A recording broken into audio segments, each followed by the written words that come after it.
साथियों का स्वागत करता हूँ, धन्यवाद देना चाहता हूँ।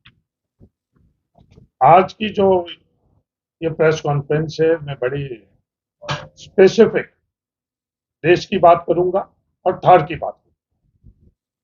सिर्फ उस मुद्दे पर ही मैं केंद्रित रहूंगा। अपन लोग आपस में मिलते रहते हैं और अपन बाकी तमाम दूसरे विषयों के लिए किसी और वक्त अपन बात करेंगे कि इस देश से पहले हम लोगों के लिए कुछ नहीं, और जहां हम रहते हैं वो थार है। इस थार से पहले ज्यादा महत्वपूर्ण हम लोगों के लिए कुछ नहीं है। थार का जो योगदान, थार की अपनायत है, इससे पहले हम लोगों के लिए कुछ नहीं। आज हम सब लोगों की जिम्मेवारी बनती है कि इस थार को कैसे बचाएं। बहुत गंभीर हालात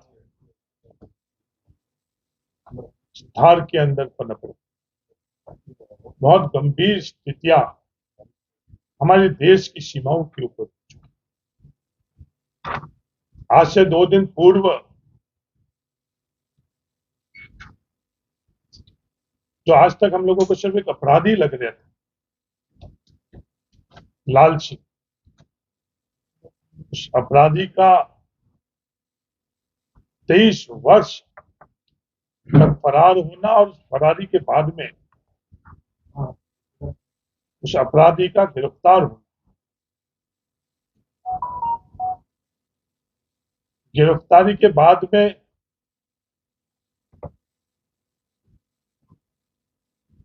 जो हमारे रेंज आईजी है पुलिस के जोधपुर के, उनकी जो प्रेस कॉन्फ्रेंस और उसके बाद में जो प्रेस नोट के माध्यम से जो जानकारी हम सब लोगों को मिली है, वो बहुत चिंताजनक। मैं इस अवसर पर सबसे पहले तो तय दिल से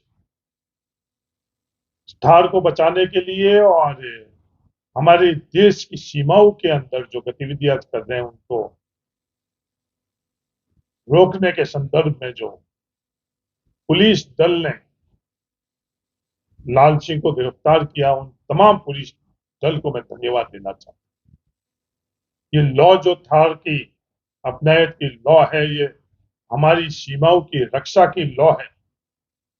इस लॉ को बुझने से बचाने के लिए उन्होंने जो कार्य किया, उसके लिए मैं तय दिल से उनको धन्यवाद देना चाहता हूँ।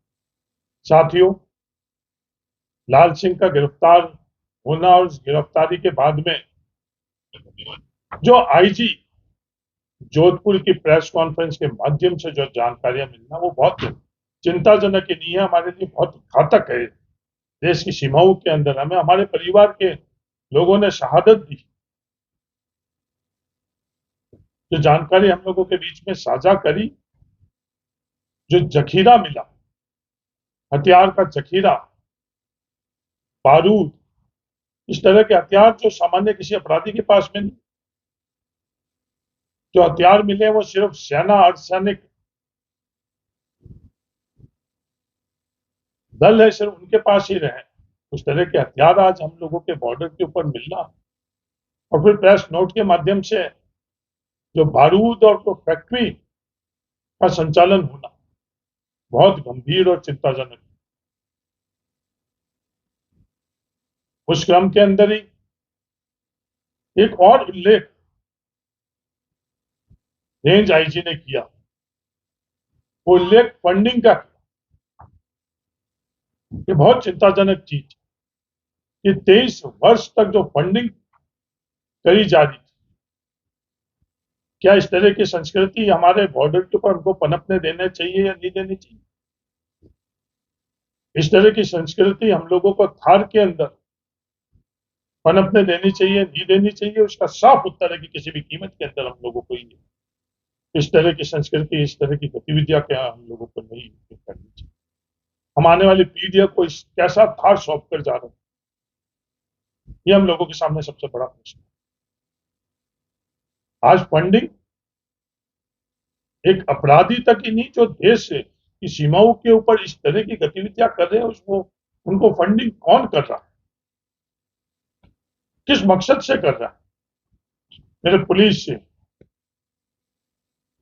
निवेदन है, उसका भी आप जो जानकारी आपको मिली है उसको भी आप सार्वजनिक करो।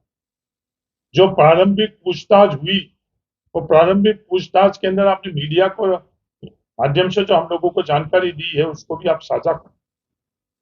और ये फंडिंग का पैटर्न, ये फंडिंग हमारे थार में इस तरह की गतिविधियों से हो रहा है, ये बहुत चिंताजनक है। ये संस्कृति जो पैदा हो रही है, मैं संस्कृति इसलिए कह रहा हूँ, ये सिर्फ ये इकलौता है इस देशद्रोह के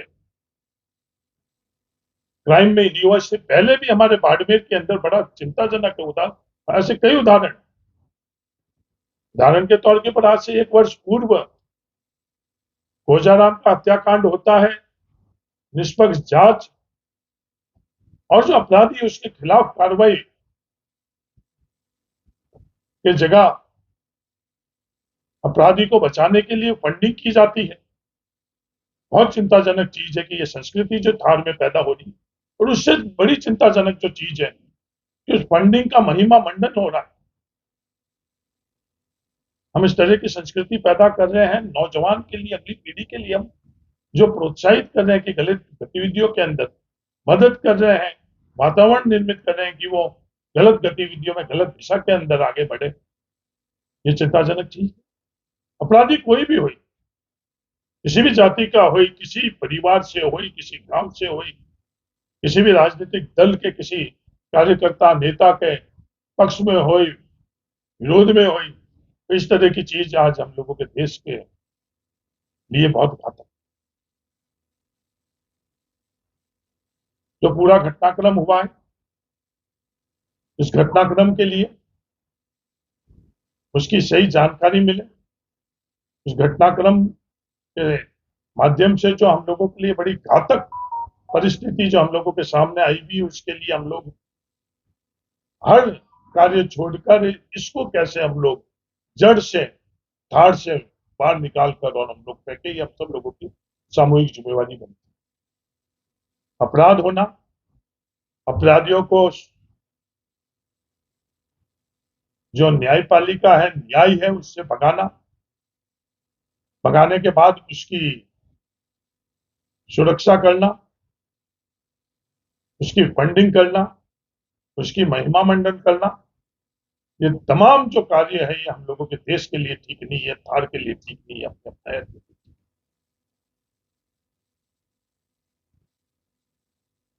अपराधी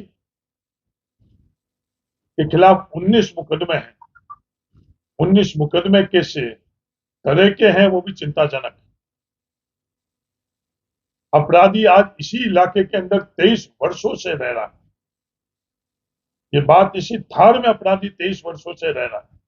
ये हम सब लोगों के लिए चिंताजनक चीज है कि क्या हम लोग इस बॉर्डर के ऊपर अति संवेदनशील इलाके के अंदर हम संवेदनशीलता अपनी खत्म कर रहे हैं। ये मेरे समझ से परे। इस तरह की जो संस्कृति पिछले दिनों में प्रयास की जा रही है उसको हम लोग नजरअंदाज करें, उसके अंदर हम इतिहास हमें माफ नहीं करेगा। आज 48 घंटे हो गए हैं, हम सब लोग मौन हैं। क्या हमारा फर्ज नहीं बनता इस देश के लिए? क्या हमारा फर्ज नहीं बनता थार के लिए? जब इतनी घातक जानकारी हमको मिल चुकी है उसके बावजूद भी ये मौन, ये चुप रहना, क्या थार के लिए, भारत के लिए, आने वाली पीढ़ी के लिए ठीक है या नहीं? सिर्फ यही चिंता थी, यही दर्द था जो आज प्रेस कॉन्फ्रेंस के माध्यम से मैं पूरी देश के नागरिकों के बीच में रखना चाहता हूं और थार के लोगों को जगाना चाहता हूं, क्योंकि जिम्मेवारी थार के लिए क्या है, उनकी जिम्मेवारी सीमाओं के लिए क्या है। जिस तरह की जानकारी आई है ये सिर्फ एक अपराध के संदर्भ में नहीं आई, इस बॉर्डर के अंदर संगठित तौर के ऊपर फंडिंग के संदर्भ में नहीं आई। इस बॉर्डर के ऊपर जिस तरह के हथियार, जिस तरह का बारूद, असला, जिस तरह की फैक्ट्रियां, जिस तरह की गतिविधियां हो रही है, वो हम लोगों के देश के लिए बहुत घातक है। मेरा सरकार से ये मांग है कि न्यायिक जांच कर और कोई भी किसी भी स्तर के ऊपर इन चीजों में सम्मिलित है उसके खिलाफ सख्त से सख्त कार्रवाई। धन्यवाद। जय हिंद।